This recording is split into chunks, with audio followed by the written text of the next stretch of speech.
Cette histoire est celle d'un enfant errant, d'un petit juif, d'un provost de l'époque des tsars, d'un blouson noir, enfin d'une de ces mauvaises graines de garçons qui, une fois montés, donnent, selon les cas, des ratés ou des héros, des clochards ou des révolutionnaires. En l'occurrence, l'enfant opta pour l'héroïsme.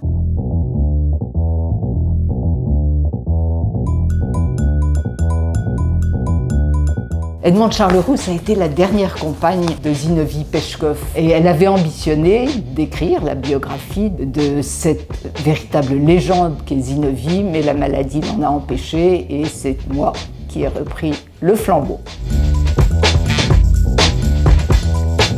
On ne peut pas manquer d'être fasciné devant cet enfant qui n'a reçu aucune éducation particulière, qui n'a pas fait d'études, ce soldat sorti du rang, qui arrive à conquérir les cœurs et les esprits de gens exceptionnels. Je veux dire, Gorky lui voue un amour absolument inconditionnel. Lénine, on le retrouve une pleine semaine à Paris en train de faire du vélo avec lui. Et puis il y a par exemple cette missive magnifique de De Gaulle, une missive que j'ai eue entre les mains, manuscrite, où il dit « Vous avez été l'homme qu'il fallait, là où il fallait, quand il le fallait. J'ajoute que vous y avez mis le style. » On voit aussi des gens comme Aragon qui parlent de la plus extraordinaire biographie que ce siècle insensé ait pu produire.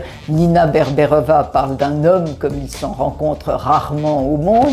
Des gens comme Paul Claudel, comme Morand, bien d'autres encore vont tomber sous le charme de cet être étrange, cet électron libre, qui les fascine peut-être parce que justement il est vraiment environné par un nombre incroyable de secrets. Disons que c'est ces secrets-là que j'ai voulu tenter en tout cas de percer.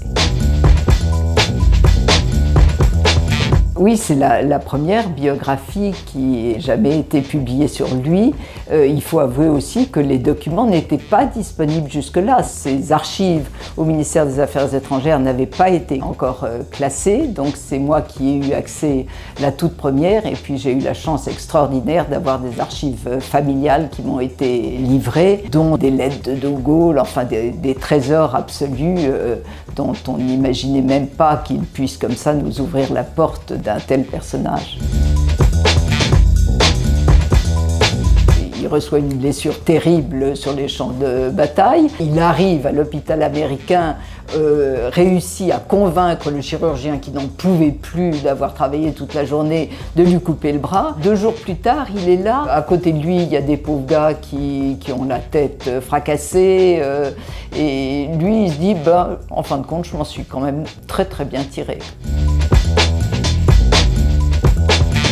Il se bat comme un lion, il gagne la faveur de ses légionnaires qui vont lui décerner ce surnom de manchot magnifique qui ne le quittera jamais.